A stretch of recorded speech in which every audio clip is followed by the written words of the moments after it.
2012년 7월 20일 자정 무렵이었어요. 미국 콜로라도주 오로라의 밤 공기는 유난히 무더웠고 또 눅눅했죠. 하지만 센츄리 16 극장 앞 주차장은 그 여름 열기보다 훨씬 더 뜨거운 열기로 북적이고 있었는데요. 당시 미국 전역을 뒤흔들던 거대한 기대작, 영화 더 다크나이트 라이즈가 마침내 개봉하는 날이었거든요. 자정에 첫 상영을 보기 위해서 극장으로 몰려든 관객만 무려 400명이 넘었습니다.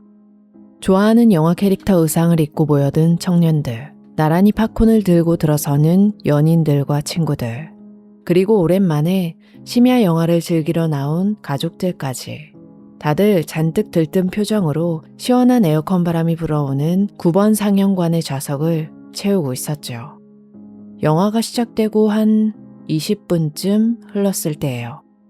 스크린 맨 앞줄에 앉아있던 한 청년이 슬그머니 자리에서 일어납니다. 그의 이름은 제임스 홈즈.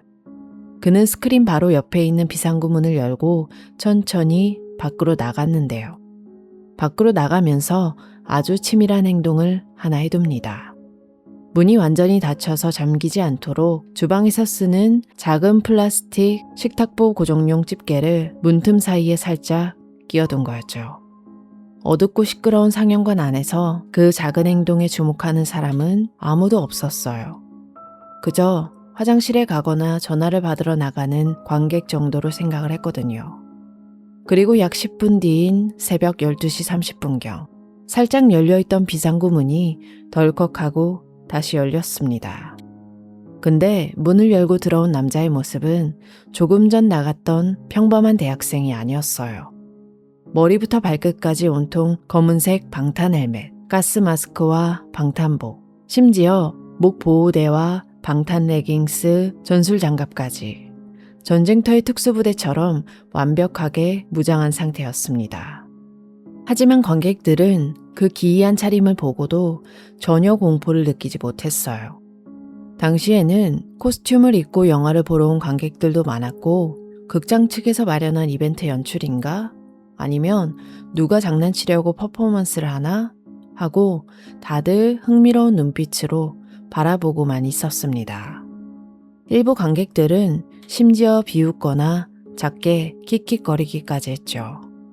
하지만 그 오파는 불과 수초 만에 끔찍한 비극으로 변했습니다.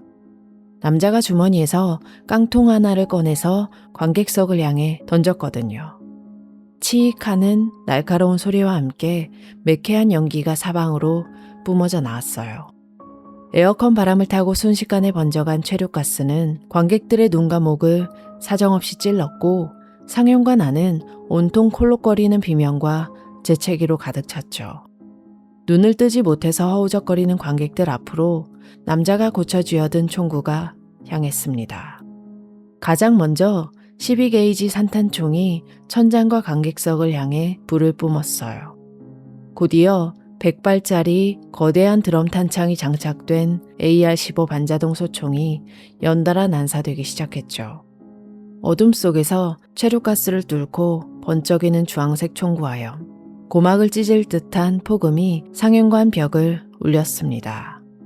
총타는 관객석을 뚫고 심지어 옆방인 8번 상영관에 있던 관객들에게까지 날아갔습니다. 손에 들고 있던 팝콘 봉지가 바닥으로 떨어지고 사람들은 의자 아래와 통로 바닥으로 사력을 다해 엎드렸어요. 근데 정작 총을 쏘는 남자의 모습은 괴이할 정도로 무감각하고 차분했습니다. 사실 그때 그는 비상구 밖 차에서 두꺼운 헤드폰을 쓰고 온 상태였거든요. 가스 마스크 안쪽 그의 귀에는 테크노 그룹 임팩티드 머쉬룸의 Becoming Insane 이라는 강렬한 음악이 최대 볼륨으로 흐르고 있었습니다. 사람들의 비명도 목숨을 애원하는 소리도 화재 경보기의 요란한 경보음도 그 어떤 소리도 듣지 않겠다는 듯이 말이죠. 그는 오직 기계처럼 지옥으로 변해버린 상영관 안에서 총 76발의 총탄을 퍼부었어요. 시원한 에어컨 바람과 팝콘 향이 가득했던 상영관은 불과 몇 분 만에 최루가스와 총성, 그리고 비명으로 뒤덮였죠. 400여 명의 무고한 관객을 향해서 단 한순간의 망설임도 없이 총구를 겨눈 이 무자비한 남자. 대체 그는 누구였고 왜 이런 잔혹한 무대를 만든 걸까요? 당시 언론들이 앞다투어 보도했던 조커에 빙의된 괴물이라는 자극적인 프레임을 벗겨내보면 그 뒤에는 전혀 다른 철저하고 냉혹하게 계산된 한 인간의 균열이 드러납니다. 겉으로 보기에는 도무지 믿기지 않는 이력이었어요. 언론이 조명한 제임스 홈즈의 이력서를 가만히 들여다보면 그야말로 완벽하고 평탄한 모범생 그 자체였거든요. 1987년에 캘리포니아주 샌디에이고에서 태어난 그는 유복하고 조용한 란초 페니아스키토스라는 고급 주택가에서 자랐는데요. 아버지는 스탠포드와 버클리, UCLA를 졸업한 저명한 수학자이자 과학자였고 어머니는 전문 간호사였습니다. 학창시절엔 축구 선수와 크로스컨트리 선수로 뛰기도 했죠. 대학 시절의 성적은 그야말로 압도적이었어요.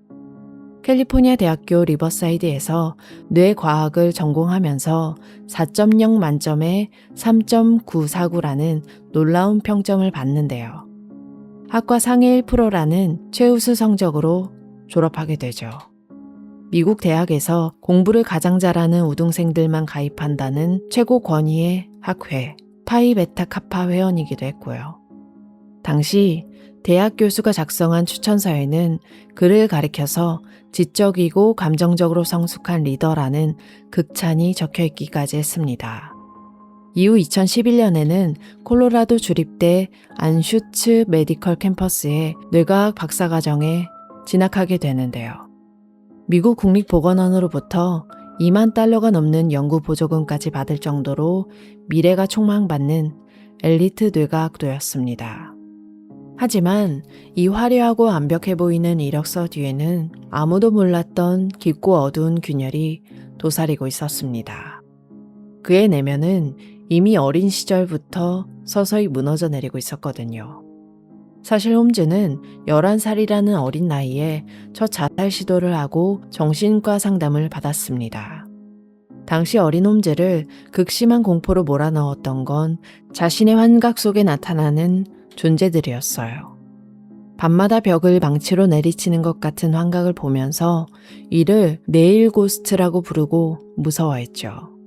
그리고 겉으로는 조용히 공부에만 매진하는 척 했지만 그의 머릿속에서는 무려 10년이 넘는 세월 동안 사람을 죽이고 싶다는 강박적인 살인 충동이 소용돌이치고 있었습니다. 학업적 성취라는 완벽한 가면 뒤로 자신의 비틀린 내면을 철저하게 감추고 있었던 거예요.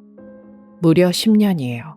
주변 사람들에게는 착하고 조용한 아들, 학교에서는 성실하고 똑똑한 우등생이었던 청년이 속으로는 매일 누군가를 잔혹하게 죽이는 망상을 키워오고 있었다는 거죠. 이 충격적인 이중성은 그가 대학원 입학 전 제약 공장에서 알바를 하던 시절에 한 동료의 제보에서도 섬뜩하게 드러납니다. 어느 날 그가 실험실 작업대 앞에 서서 아무것도 없는 빈 벽만을 멍하니 노려보고 있었다는 거예요. 이상하게 여긴 동료가 다가가서 괜찮냐라고 물었지만 그는 아무런 말도 하지 않은 채 그저 곁눈질로 쓱 쳐다보면서 비웃듯이 슬쩍 미소만 지었다고 해요. 그리고 2011년 콜로라도 대학원에 진학한 이후부터 그의 정신 상태는 걷잡을 수 없이 붕괴하기 시작합니다. 씨앗 모서리 끝에서 그림자와 환영들이 나타나서 총과 무기를 들고 서로 싸우는 기괴한 환각 현상, 일명 플리커를 보기 시작한 건데요. 여기에 그의 삶을 떠받치던 축들이 하나둘 무너지기 시작했죠. 2012년 봄, 생애 첫 연애였던 여자친구와 헤어지게 됐고 같은 시기 박사과정의 가장 중요한 관문인 구두시험, 즉 교수들 앞에서 말로 치르는 종합시험에서 낙제하고 만 거예요. 후에 홈즈는 정신과 의사에게 여자친구와의 이별이 자신의 폭력적인 우울증을 더 악화시켰다라고 얘기했다고 합니다. 결국 성적 저하와 학업 부적응이 이어졌고 2012년 6월 10일 그는 대학원에 자퇴서를 제출하면서 학교를 떠났어요. 상위 1%의 천재 내과학 우등생. 하지만 학업과 연애에서 연속으로 실패하자 10년 넘게 억눌러 왔던 그의 잔혹한 망상은 마침내 통제를 벗어나기 시작했어요. 그리고 그는 자신의 감정을 통제하는 대신 아주 차갑고 정밀한 수학적 계산으로 끔찍한 살인 계획을 세우기 시작합니다. 그가 살인을 계획하는 방식은 기괴할 정도로 차갑고 냉혹한 수학적 계산이었어요. 자신의 분노나 감정에 무작정 휘둘려서 움직인 게 아니라 어떻게 해야 가장 적은 노력으로 가장 많은 사람을 죽일 수 있는지 하나하나 조건을 대입해가면서 따져보기 시작한 거죠. 사실 그는 이렇게 살인을 치밀하게 준비하는 와중에도 대학 보건소의 정신과 전문의에게 무려 7차례나 진료를 받고 있었어요. 상담실 안에서 그는 수많은 사람들을 한꺼번에 죽이는 대량 살인을 꿈꾸고 있다 라고 직접 고백하기까지 했습니다. 박사는 그의 상태가 대단히 위험하다고 판단해서 캠퍼스 경찰과 위협평가팀에 이 사실을 알리기까지 했는데요. 하지만 그를 정신병원에 강제로 입원시키지는 못했던 거예요. 자칫 자극했다가 어떤 돌발 행동을 일으킬지 모른다는 우려 때문이었죠. 그 무렵 홈즈는 동료 학생한테 의미심장한 문자를 한 통 보내기도 했어요. 나한테서 멀어져. 나는 나쁜 소식이야. 자신조차 억누르기 힘든 광기가 요동치고 있었던 거예요. 그는 자신이 적어 내려간 노트 속에서 어떤 방식으로 범행을 저지를지 차근차근 비교 분석해 나갔는데요. 우선 연쇄살인이라는 선택지는 바로 지었습니다. 노트에는 이렇게 적혀 있었어요.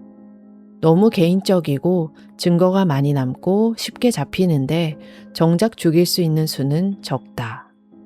그렇다면 사람이 밀집해 있는 공항은 어떨까? 그 역시 제외했습니다. 보안이 너무 삼엄해서 성공 확률이 떨어질 뿐만 아니라 자칫 정치적인 테러리즘으로 오해받을 수 있었기 때문이죠. 그는 노트에 자신의 목적을 아주 명확하게 적어뒀습니다. 테러리즘에는 메시지가 있다. 하지만 내 메시지는 메시지가 없다는 거다. 수많은 무고한 사람들의 생명을 놓고 마치 물건의 가치를 비교하듯이 수학 공식처럼 계산을 하고 있었다니 정말 소름 끼치도록 차가운 심리 상태였던 거죠. 결국 그 냉혹한 계산 끝에 최종적으로 선택한 장소가 바로 영화관이었어요.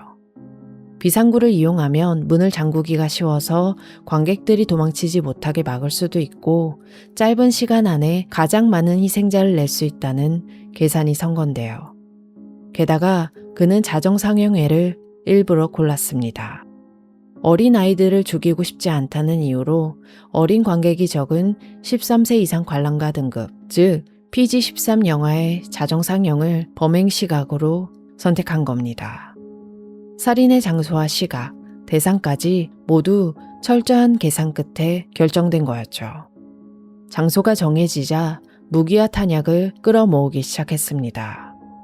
2012년 5월부터 7월까지 콜로라도주 오로라의 파리 스트리트에 위치한 그의 작고 어두운 아파트에는 하루가 멀다 하고 택배 상자가 쌓여가기 시작했는데요. 그는 매장과 인터넷을 통해서 글록권총과 레밍턴 산탄총, 그리고 신원조회를 거쳐서 반자동 소총인 AR-15까지 모조리 합법적으로 사들였어요. 여기에 인터넷으로 주문한 총알만 무려 6,000발이 넘었죠. 차량 추격전에 대비해서 도로에 깔아둘 가시판과 전술조끼까지 준비했고요. 조용한 아파트 방 안에서 6,000발의 실탄을 100발짜리 거대한 드럼 탄창에 하나하나 채워 넣을 때마다 차갑고 찰칵거리는 금속성 소리가 방 안을 가득 채웠을 겁니다. 범행 한 달 전쯤에는 사격장에 가입하기 위해서 전화로 음성 메시지를 남기기도 했어요. 당시 사격장 사장이었던 글렌은 그 메시지를 듣고 소름이 돋아서 사격장 손님으로는 받아주지 않았습니다.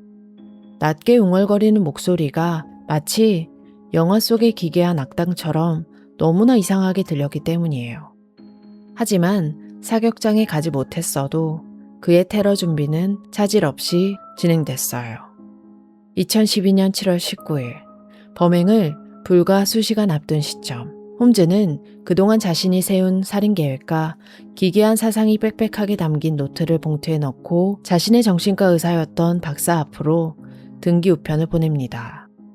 그리고 범행 직전, 그는 마지막으로 정신건강 위기 상담 한라인으로 전화를 걸었는데요. 하지만 그 전화는 불과 9초 만에 뚝 끊어지고 말았어요. 단 9초. 누군가 자신을 멈춰주길 바란 마지막 주저함이었을까요? 아니면 기계적인 확인에 불과했던 걸까요? 전화가 끊어진 순간 그의 망상은 통제할 수 없는 실전으로 바뀌었습니다. 모든 준비는 끝났어요. 무기, 탄약, 장소, 그리고 시간까지.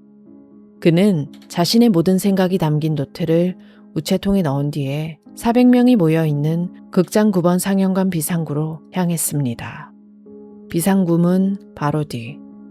눅눅한 주차장 어둠 속에는 그가 타고 온 현대 엘란트라 승용차가 세워져 있었어요. 차 안에서 검은색 전술 장비를 완벽하게 갖춰 입은 그는 가스마스크 안쪽으로 거친 숨을 내쉬면서 두꺼운 헤드폰을 귀에 고정했죠. 헤드폰 너머에서는 테크노 음악이 귓전을 찢을 듯 쾅쾅 울리고 있었고요. 그가 9번 상영관 안으로 들어가서 퍼부은 탄환은 총 76발이었습니다. 12게이지 산탄총에서 6발, 반자동 소총에서 65발, 그리고 권총에서 5발이었는데요. 숨을 곳조차 없던 상영관 안에서 무자비하게 뿜어져 나오던 총격은 9번 상영관의 벽을 그대로 뚫고 지나가서 옆에서 같은 영화를 보던 8번 상영관 관객 3명에게까지 날아가서 박혔습니다. 근데 이 지옥 같은 현장에서 더 큰 대참사를 막아낸 뜻밖의 순간이 찾아와요. 바로 기적 같은 총기 고장이었는데요.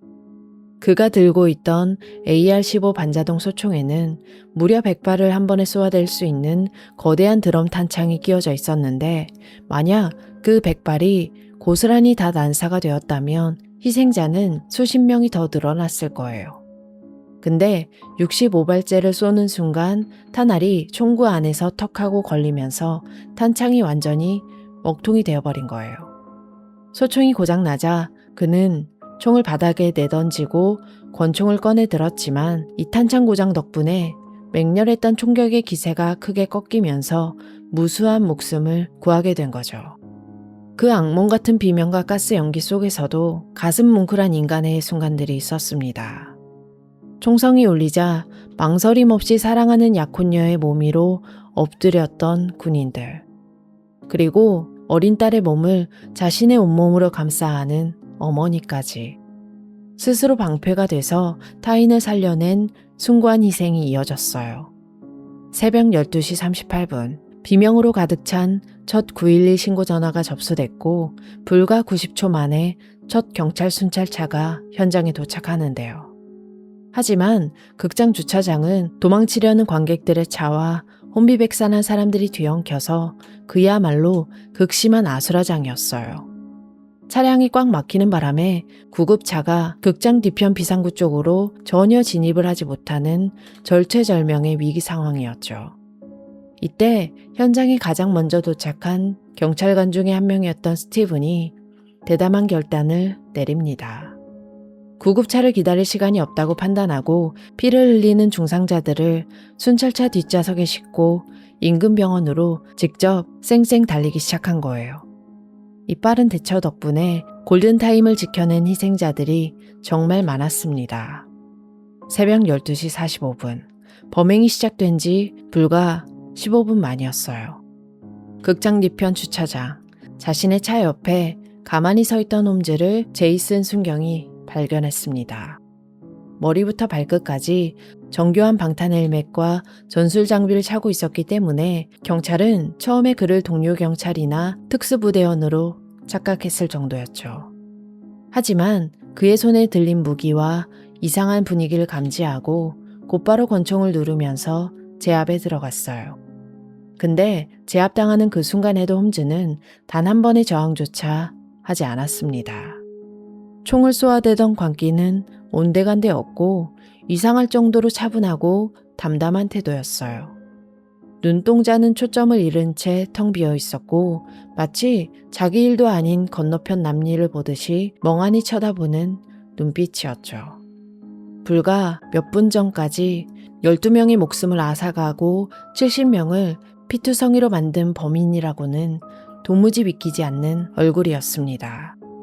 어떻게 사람이 사람을 향해서 총을 쏴두고 저렇게 아무런 감정도 느끼지 못하는 표정으로 서 있을 수 있었을까요? 여기서 당시 언론 보도에 대한 아주 중요한 팩트 하나를 짚고 넘어가야 하는데요. 사건 직후에 수많은 언론에서는 범인이 머리를 붉게 물들이고 자신을 조커라고 불렀다면서 영화 속 악당에 빙의된 괴물처럼 자극적으로 보도를 퍼뜨렸습니다. 하지만 이건 훗날 완전히 사실이 아닌 것으로 밝혀졌어요. 사건을 담당했던 검사장은 재판이 끝난 후 공식적으로 발표했죠. 제임스 홈즈는 단 한 번도 자신을 조커라고 부른 적이 없으며 이는 익명의 연방 관료가 확인도 없이 퍼뜨린 루머일 뿐이라고 말이죠. 실제 그의 머리는 조잡하게 염색된 네온 주황색일 뿐이었고 정신과 의사 인터뷰에서도 그는 단순히 사람이 가장 많이 모일 자정상영회를 선택했을 뿐이라고 진술했습니다. 언론이 만든 조커라는 화려한 프레임은 그저 범죄를 자극적으로 소비하려고 했던 가짜 뉴스였던 거예요. 자, 다시 돌아가서 경찰 순찰차 뒷좌석에 밀려 들어간 홈즈. 경찰에게 순순히 손을 든 그는 체포 직후에 형사의 귀에 대고 소름 끼치는 한마디를 나지막이 건넵니다. 내 아파트에 폭발물을 설치해뒀다. 지옥 같았던 9번 상영관의 총성은 멈췄지만 도시 전체를 뒤흔들 악마 같은 함정은 이제 막 작동하기 시작하고 있었어요. 극장에서 북쪽으로 8km 떨어진 파리 스트리트의 작은 아파트. 그곳은 단순한 범인의 자취방이 아니라 도시 전체를 대혼란에 빠뜨릴 거대한 연쇄폭탄 테러 현장이었습니다.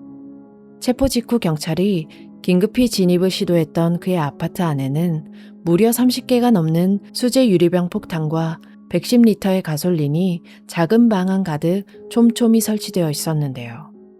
현관문 손잡이와 연결된 투명한 낚싯줄, 그리고 마찰 발화장치. 누군가 문을 잡고 여는 순간 아파트 전체가 대폭발을 일으키도록 설계된 악마의 부비 트랩이었죠. 게다가 그는 자신이 극장에서 총을 쏘기 시작할 자정 무렵 아파트 안의 테크노 음악이 자동으로 크게 틀어지도록 타이머를 설정해둔 상태였습니다. 시끄러운 음악 소리에 짜증난 이웃이 찾아와서 문 손잡이를 잡고 열어보도록 유인을 한 거였어요.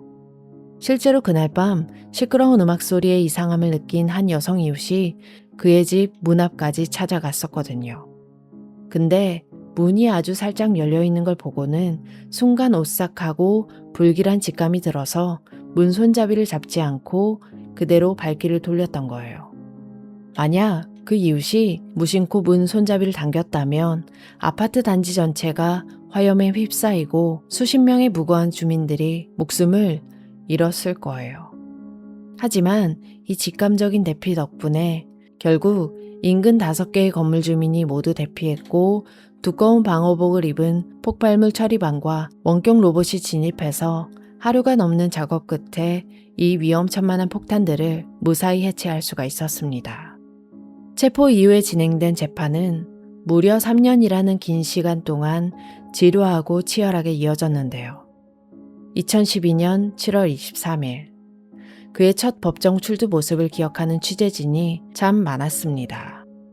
조잡하게 네온 주황색으로 물들인 머리, 초점 없이 멍한 눈으로 법정 천장을 기웃거리던 얼굴. 당시의 취재진은 그를 향해서 인간이라기보다는 영혼이 빠져나간 껍데기나 인형 같았다 라는 목격담을 쏟아냈습니다. 홈즈 측의 변호인단은 정신 이상에 의한 무죄를 강력하게 주장했어요. 심각한 조현병과 정신질환 때문에 제정신이 아니었다는 거죠. 하지만 콜로라도주 법에서 가려야 할 핵심 기준은 단순히 정신질환을 앓고 있었느냐가 아니었습니다. 범행 당시에 자신의 행위가 옳고 그른지 불법인지 구분할 수 있는 상태였는가 하는 법적 정신 상태가 유무죄의 판단 기준이었거든요. 법원이 지정한 정신과 전문의는 홈즈와 무려 22시간 동안 인터뷰를 진행하고 그의 진료 기록과 영상들을 정밀 분석한 뒤 단호한 결론을 내립니다. 그가 정신질환을 앓고 있는 건 사실이지만 범행을 철저히 계산하고 계획했으며 자신의 행위가 불법임을 아주 정확하게 인지하고 있었다는 거죠. 즉, 법적으로 완벽한 유죄 상태라는 뜻이었어요. 2015년 7월 16일, 배심원단은 24개 항목의 1급 살인과 140개 항목의 살인 미수 등 모든 혐의에 대해 유죄 판결을 내렸는데요. 하지만 정작 피해자 유족들과 세상의 분노를 일으킨 건 그 다음 단계였던 형량을 정하는 절차였어요. 콜로라도주 법상 사형을 선고하려면 배심원 12명 전원 일치가 필수적이었거든요. 그러나 최종 결과 사형 찬성 9명, 유보 2명, 그리고 단 1명의 배심원이 정신질환을 앓는 사람에게 사형을 내릴 순 없다라며 끝까지 사형을 반대했던 거예요. 단 1명의 반대로 사형 선고가 무산되는 순간 3년이라는 긴 시간을 참아왔던 피해자 유족들은 법정 안에서 분통을 터뜨리면서 허탈한 오열을 쏟아냈습니다. 2015년 8월 26일 판사는 배심원들의 표결 결과에 따라서 최종 형량을 선고합니다. 사망자 12명을 위한 12회 연속 가석방 없는 무기징역. 여기에 살인 미수와 폭발물 설치 혐의로 3,318년의 징역형을 추가했죠. 피해자 보상기금과 유족들을 향한 95만 5천 달러의 배상금 명령도 함께 내렸고요. 선고 이후에 홈즈는 교도소에 수감됐지만 2015년 10월 교도 간의 실수로 문이 열린 사이에 다른 재소자에게 폭행을 당하는 사건이 발생하면서 보안상의 이유로 펜실베이니아주의 연방교도소로 비밀리에 이송됐습니다. 그리고 2016년 그가 항소를 최종 포기하면서 그의 법적 처벌은 마침내 끝이 났죠. 사형을 면하고 평생 감옥에 갇히게 된 제임스 홈즈.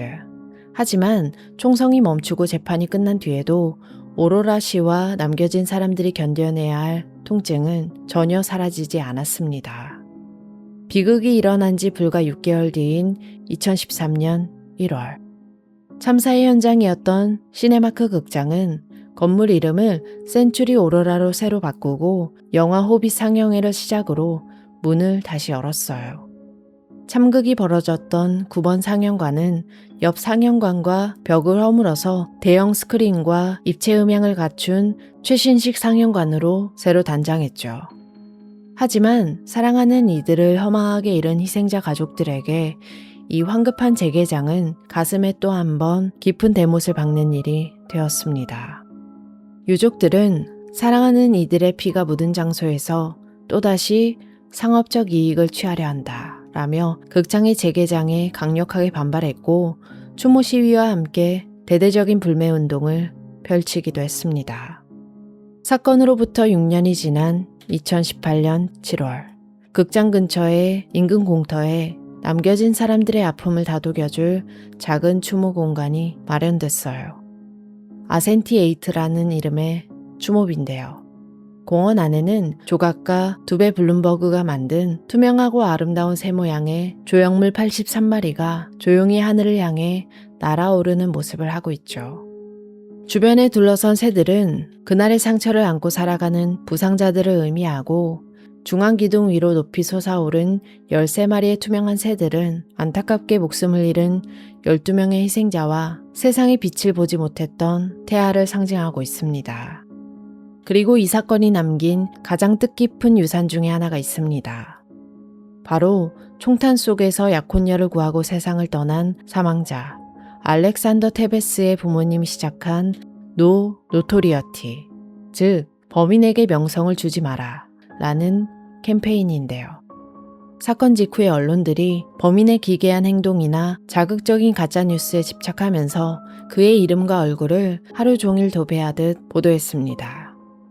알렉스의 부모님은 이런 미디어의 자극적인 보도 행태가 제2, 제3의 모방 범죄자들에게 사람을 많이 죽이면 유명해질 수 있다 라는 비틀린 영웅 심리와 명성을 줄 수 있다고 강력하게 지적했던 거죠.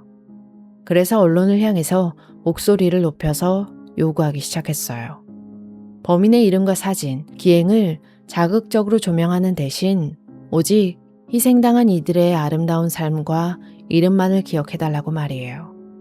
이 울림 있는 캠페인은 이후 미국 전역의 대형 총기 난사 사건 보도 지침을 바꾸는 참으로 중요한 사회적 운동으로 번져나가게 된 거죠. 또한 이 비극의 여파로 2013년 콜로라도 주에서는 15발 이상 들어가는 대용량 탄창의 판매와 소지를 엄격히 금지하는 법안이 통과되기도 했고요. 총탄이 빗발치는 암흑 속에서 사랑하는 사람을 온몸으로 감싸 안았던 이들의 용기, 부상자들을 살리기 위해서 사이렌을 울리면서 달렸던 경찰들의 결단, 그리고 안타깝게 세상을 떠난 무고한 이들. 범죄자 이름 대신 희생당한 이들의 이름을 온전히 기억하는 것. 어쩌면 그것이야말로 우리가 비극을 대할 때 갖춰야 할 진정한 추모가 아닐까요? 그렇습니다. 통계 수치나 자극적인 헤드라인 뒤에 가려진 진짜 비극을 이해하기 위해서는 그날 그 현장에서 숨을 죽여야 했던 사람들의 목숨 건 목소리에 귀를 기울여야 합니다. 지금부터 전해드릴 이야기는 2012년 7월 20일 자정 9번 상영관 세 번째 줄에 앉아있던 한 생존자의 기억입니다. 12시간의 피곤한 근무를 마치고 남편과 손을 잡고 영화관을 찾았던 신혼부부. 그 여름밤의 소소한 즐거움이 어떻게 참혹한 생사의 갈림길로 바뀌었는지 그 생생하고 절박했던 기억 속으로 들어가겠습니다. 이 이야기는 4년 전 저에게 일어났던 일이에요. 제 인생에서 가장 극단적이고 생명이 위태로웠던 순간이죠. 여러분께서 듣게 되실 이 목격담은 100% 진실이며 바로 저의 이야기입니다. 이해를 돕자면 사건이 일어난 곳은 미국이었고 시기는 2012년 여름이었어요. 오랫동안 연애한 남자친구와는 막 결혼을 한 상태였는데요. 비록 쥐꼬리만한 아파트에 사는 가난한 대학생 부부였지만 하루하루가 정말 즐거웠죠. 그해 여름 우리는 주말마다 친구들과 동네 영화관에 모이곤 했습니다. 아파트 바로 근처에 영화표가 정말 싼 극장이 있었거든요. $10도 안 되는 돈으로 영화를 볼 수 있었으니까 가난한 우리 주머니 사정에 딱 맞았어요. 그러던 어느 목요일 밤 친구들에게서 전화 한 통이 걸려왔습니다. 새로 개봉하는 배트맨 영화의 자정시사회를 같이 보러 가자는 거였죠. 마침 저는 12시간이나 일하고 돌아와서 너무나 피곤한 상태였는데요. 그냥 집에서 바로 쓰러져 잘까 생각하면서 거절하려고 했습니다. 하지만 재밌는 순간을 놓치기도 싫었고 전부터 꼭 보고 싶었던 영화였어요. 에이, 오늘 밤 좀 늦게 자고 몇 시간 못 자는 거 가지고 무슨 일 나겠어? 그렇게 가벼운 마음으로 집을 나섰습니다. 밤 10시 30분, 우리는 극장에서 만났어요. 안으로 들어가니까 캣우먼과 배트먼의 커다란 입간판이 서 있었고 고소한 버터 팝콘 향과 관객들의 들뜬 수다 소리가 우리를 맞아줬죠. 입구 오른쪽에는 매표소가 있었고 그 위에 전광판에는 오전 12시 더 다크나이트 라이즈라는 문구가 밝은 붉은색 글씨로 빛나고 있었습니다.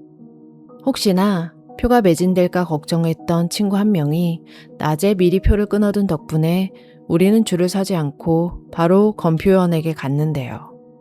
직원은 미소를 지으면서 우리를 로비 오른쪽에 있는 9번 상영관으로 안내해줬습니다. 만약 제가 그때 지금 아는 걸 알았다면 얼마나 좋았을까요? 그 들뜬 사람들 사이에 살인마가 숨어 있었다는 것을 말이죠. 9번 상영관을 향해서 촌스러운 빨간색과 보라색 카펫을 걸어가면서 제가 죽음의 길로 걸어가고 있었을 수도 있다는 생각이 듭니다. 미리 알았더라면 화재 경보기를 눌렀을까? 경찰에 신고했을까? 사람들에게 도망치라고 소리쳤을까? 지금도 자주 생각하곤 해요. 하지만 당연히 무슨 일이 일어날지 알 리가 없죠. 제가 어떤 위험 속으로 걸어 들어갔는지도 모른 채 저는 아무 생각 없이 9번 상영관의 문을 밀고 들어갔습니다. 그 극장의 복도는 U자형이어서 오른쪽이나 왼쪽으로 갈 수 있었는데요. 9번 상영관은 건물에서 가장 큰 관이라 자정시사회 인원을 수용하기에 딱이었죠. 스크린은 여전히 둔탁한 회색이었고 예고편도 시작되지 않았습니다. 영화 시작까지는 아직 1시간 반이나 남아 있었거든요. 오른쪽 입구로 들어가니까 좌석이 전부 우리 왼편으로 펼쳐져 있었는데요. 이미 극장이 사람들로 꽉 차 있어서 깜짝 놀랐던 기억이 납니다. 거의 모든 자리가 차 있어서 다 같이 앉을 자리를 찾지 못할 것 같았어요.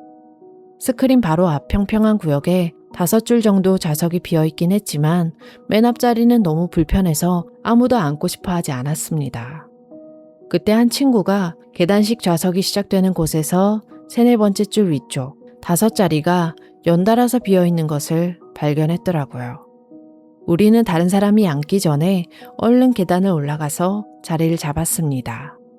제 남편 브록이 5번째 자리에 앉았고 제가 그 옆, 제 오른쪽에는 친구 서멘사, 그 옆에는 서멘사의 남자친구 토미, 그리고 통로 쪽의 자리에는 리오라는 친구가 앉았죠. 우리는 몇 분 동안 잡담을 나누고 농담을 하면서 웃었습니다. 잠시 후에 친구 3명은 팝콘을 사러 로비로 나갔고 친구들이 없는 동안 브록과 저는 사람들을 구경하면서 시간을 보냈어요. 아직 조명이 켜 있어서 관객들이 아주 잘 보였는데요. 배트맨 티셔츠나 후드티를 입은 사람이 많았고 어떤 사람은 가면과 망토까지 갖춰 입었더라고요. 목요일 밤이었지만 여름방학이라서 다음날 학교에 가지 않으니까 어린 아이들도 많았습니다. 그 많은 사람들 중에 제가 절대 잊지 못하는 사람이 한 명 있는데요.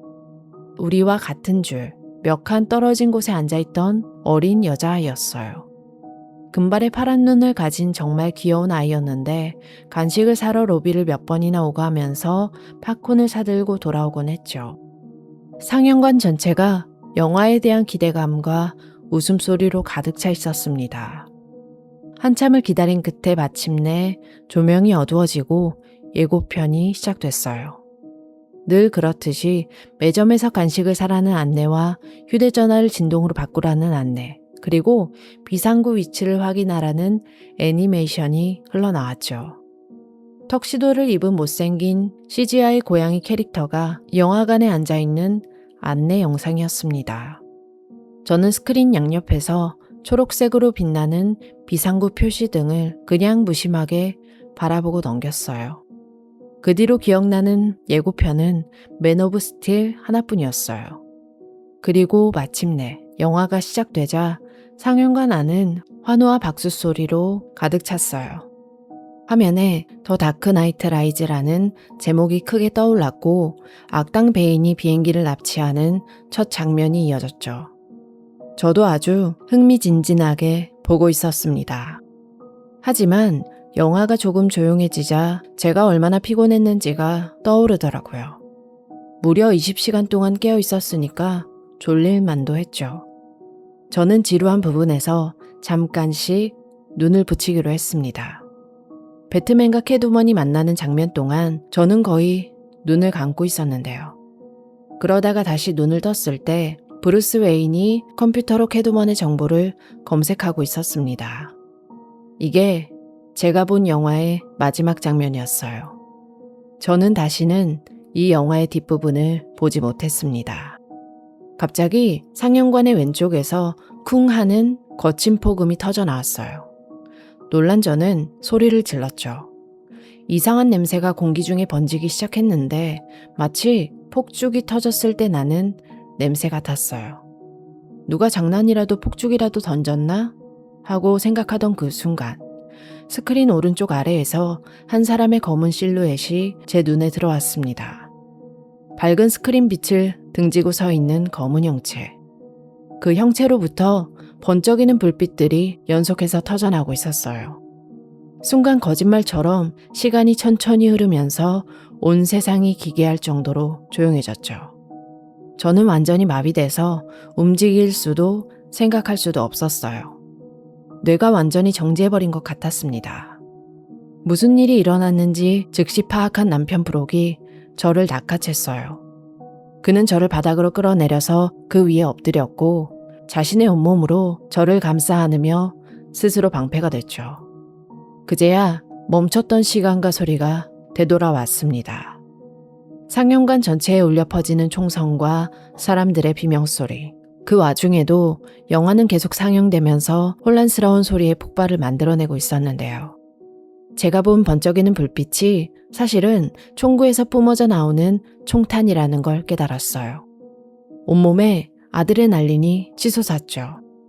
제가 할 수 있는 건 오직 바닥에 엎드려서 좌석과 벽을 사정없이 뚫고 지나가는 저 총알들이 제발 나에게 날아오지 않기를 기도하는 것뿐이었습니다.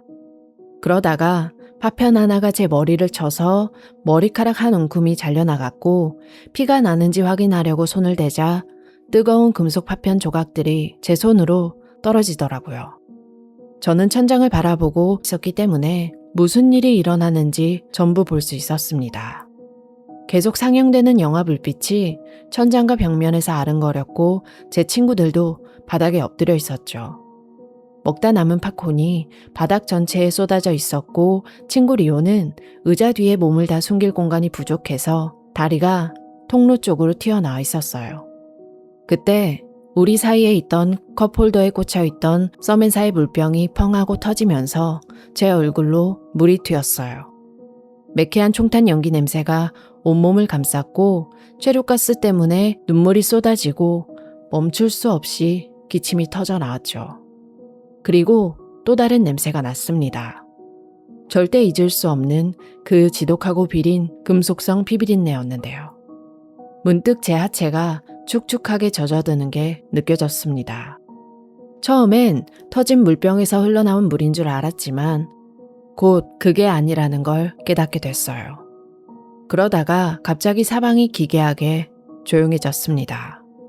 무슨 이유에서인지 총성이 멈춘 거였죠. 친구 토미가 소리쳤습니다. 어서 여기서 나가자. 우리는 그 기회를 놓치지 않고 사력을 다해 달렸습니다. 계단을 뛰어내려가서 스크린 앞을 지나서 밝은 초록색 비상구 표시등을 향해 달렸죠. 우리는 문이 있는 옷장처럼 좁은 공간으로 쏟아져서 들어갔는데요. 너무 어두워서 비상구 문을 찾기가 힘들더라고요. 최루가스에 눈이 멀고 충격에 휩싸인 채 소리를 지르고 벽을 쾅쾅 치면서 문을 찾았습니다. 마침내 제 손에 차가운 금속 문손잡이가 잡혔고 저는 온 힘을 다해 밀어붙였죠. 문이 덜컥 열리면서 근처 가로등 불빛이 눈 안으로 쏟아져 들어왔습니다. 얼마나 세게 밀었는지 우리는 모두 콘크리트 바닥 위로 넘어지고 말았죠. 친구 서멘사는 비상구 바로 바깥에 핑크색 슬리퍼를 떨어뜨리고 말았어요. 허겁지겁 일어나서 목숨을 걸고 달리던 순간 제 다리가 온통 붉게 물들어 있다는 걸 깨달았습니다. 피로 가득 찬 욕조에 다리를 담갔다가 뺀 것처럼 피로 흠뻑 젖어 있었거든요. 온 몸을 확인해봤지만 저는 아무데도 다치지 않았어요. 그렇다면 이 많은 피는 어디서 온 걸까요? 뒤를 돌아본 순간 그 피가 제 남편의 피라는 걸 알게 됐어요. 남편의 다리에 총을 맞았던 겁니다. 브록의 오른쪽 종아리 아랫부분에 커다란 구멍이 뚫려 있었고 발목은 힘없이 대롱대롱 매달려 있었어요. 바깥으로 넘어진 후에 힘을 완전히 잃어서 걸을 수 없게 된 브록을 친구 리오와 낯선 청년 한 명이 부축해서 들고 있었죠. 저는 큰 충격을 받았습니다. 남편이 다쳤으리라고는 꿈에도 생각하지 못했거든요. 계속 제 바로 뒤에 있었고 스스로의 힘으로 극장 밖까지 탈출했으니까요. 외다리로 어떻게 그 먼 거리를 혼자 탈출했는지 저는 지금도 알 수가 없습니다.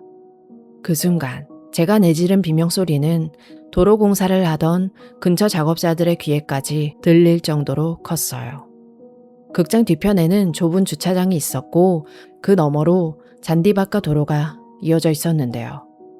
길 건너에서 도로 보수 공사를 하던 인부들은 제 비명소리와 달아나는 우리 모습을 보더니 일손을 멈추고 대체 무슨 일인가 하고 바라보더라고요.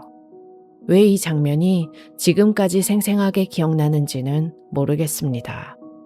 어쨌든 그분들은 힘을 쓰지 못하는 제 남편 부록을 건물 모퉁이가 나오는 뒷골목의 인도 끝까지 함께 들어서 옮겨줬어요. 수십 미터나 되는 꽤 먼 거리였죠.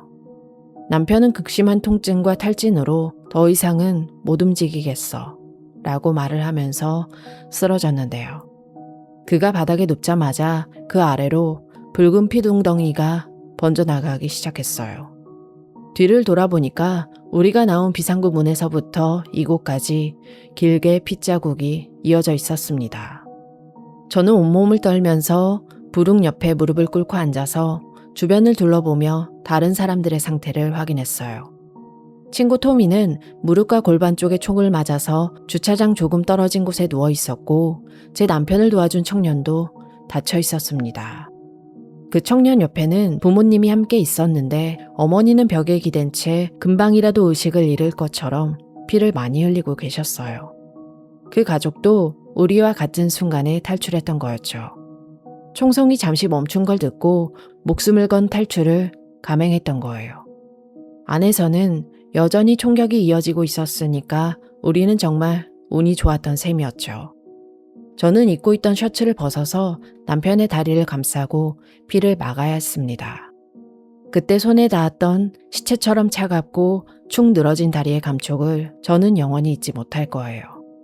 제 손과 팔은 순식간에 남편의 피로 범벅되어 있었죠. 경찰은 정말 빠르게 도착했어요.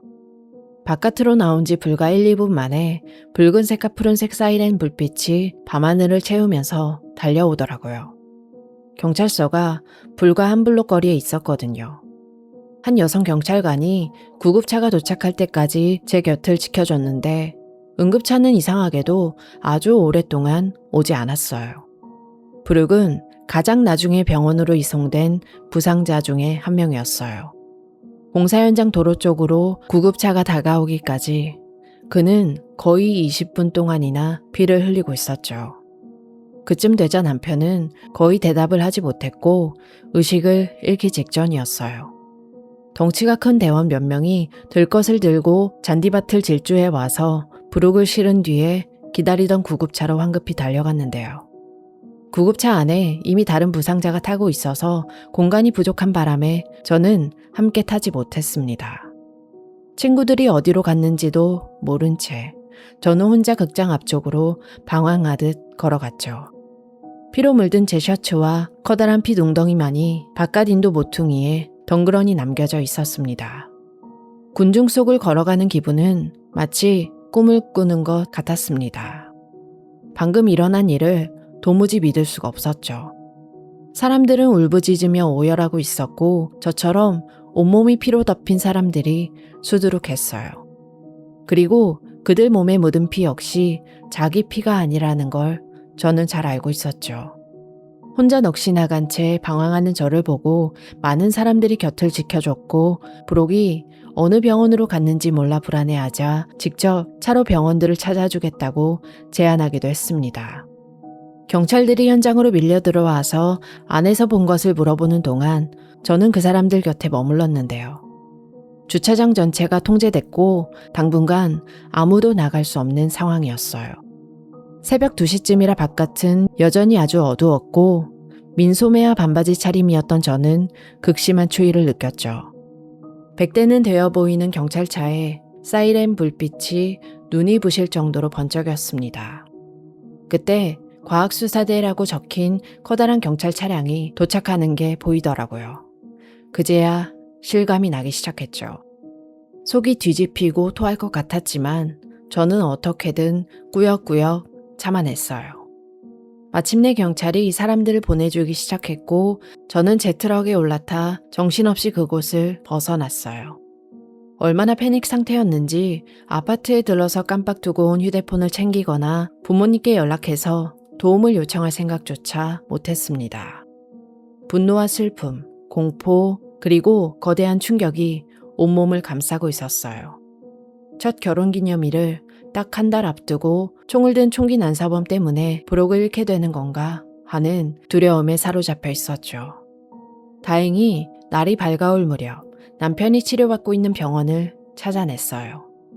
극장에서 제한 속도로 달려도 45분은 걸리는 옆 도시의 병원이었죠. 남편이 살아있다는 사실에 너무나 감사했고 병원 의료진도 정말 친절하게 저를 대해줬습니다. 제가 다치지 않은 걸 확인한 후에 수술 후에 브록이 옮겨질 중환자실 입원실에서 기다리게 해주더라고요. 브록과 톰이 모두 살아남았어요. 다른 많은 이들은 그러지 못했지만요. 다음날 병원 소파에서 겨우 잠을 청하고 일어난 뒤에야 사건의 실태를 알게 됐습니다. 12명이 목숨을 잃고 70명이 넘게 다쳤다는 소식이었죠. 우리와 같은 줄에 앉아있던 그 귀여운 금발 소녀는 살아남지 못했어요. 우리에게서 불과 몇 피트 떨어진 상영관 바닥에서 여러 발의 총탄을 맞고 숨진 거였죠.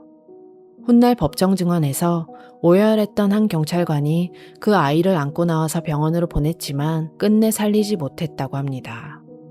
경찰차 뒷좌석에 실려서 다른 병원으로 옮겨진 친구 토미는 수술을 받고 다행히 완쾌했어요. 총알이 골반뼈와 방광, 요도를 아슬아슬하게 비켜 지나간 덕분이었죠. 하지만 남편 브록은 체내 혈액의 절반 가까이를 흘린 상태였어요. 조금만 늦었어도 목숨을 잃었을 거라는 의사의 말이 이어졌죠. 수차례 수혈을 받고 21일 동안 입원 치료를 받았지만 다리의 상처가 너무 심해서 결국 목숨을 건진 대신 다리를 절단해야만 했습니다. 사건이 지나고 오랜 시간이 흘러서 저와 남편, 친구들은 마음의 상처를 조금씩 회복해 갔어요. 사건 자체도 끔찍한 상처로 남았지만 정작 진짜 소름 끼치는 건 범인 그 자신이었습니다. 이후 몇 년간 이어진 재판을 통해서 그자에 대해서 많은 것을 알게 됐거든요. 그자와 접촉한 시간은 찰나였지만 그 남자는 제 삶을 송두리째 바꿔놨어요. 이런 악마 같은 존재가 세상에 존재한다는 사실 자체가 경악스러웠죠. 2015년 초 중계된 재판을 보면서 모든 진실을 알게 됐습니다. 캘리포니아에서 뇌과학을 공부하던 지능은 높았지만 살인과 스토킹에 집착하던 자. 대학원을 자퇴한 뒤에 우리 주로 이사와서 집 근처 극장을 범행 장소로 택했던 거예요. 원래는 깊은 산속 등산로에 숨어 있다가 지나가는 사람들을 숲으로 끌고 들어가 죽이려고 했지만 그 계획을 바꾸고 우리 동네 극장을 수개월간 스토킹하면서 7월 20일 밤을 디데이로 정했던 겁니다. 우리가 매주 주말마다 극장에 갈 때 그자가 어둠 속에서 우리를 지켜보고 있었을 수도 있다는 생각을 하면 지금도 피가 마르는 것 같습니다. 내 옆에 앉은 낯선 사람이 나에게 무슨 짓을 할지 모른다는 공포에 안전에 대한 감각이 완전히 파괴되어 버렸죠. 총격이 벌어지던 현장에서 저는 그자의 어두운 실루엣만 봤을 뿐이에요. 비상구 복도에서 우리가 지나칠 때 우리를 살려준 건 오직 그자의 소총이 고장났기 때문이었죠. 그자는 수천 발의 탄약, 전술 장비, 최루가스를 주문했고 기괴한 미소를 지으면서 무기를 들고 찍은 셀카 사진을 잔뜩 남겼더라고요. 주황색 머리에 기괴한 검은색 렌즈를 끼고 악마 같은 표정을 짓던 그 사진들은 보기만 해도 속이 비틀릴 정도였습니다. 아파트 전체에 부비 트랩을 설치해 두고 극장에 와서는 관객 행세를 하면서 8번 상영관의 표를 샀지만 사람이 더 많은 9번 상영관으로 들어왔던 거예요. 제가 로비에서 그자를 몇 번이나 지나쳤을 수도 있겠죠. 영화 중간에 비상구로 나가서 문을 고정해 두고 차로 가서 장비를 착용하고 다시 들어와서 총을 난사했던 겁니다. 우리가 비상구로 탈출할 때 지나쳤던 흰색 차가 바로 그자의 차였습니다. 그자도 바깥으로 나와서 콘크리트 바닥에 쓰러진 우리를 봤을 텐데 왜 바깥 사람들에게는 총을 쏘지 않았는지 모르겠지만 그 마음만 먹었다면 우리는 그 자리에서 끝장났을 겁니다. 가장 힘들었던 건 법정에서 그 남자와 눈을 맞추는 일이었어요.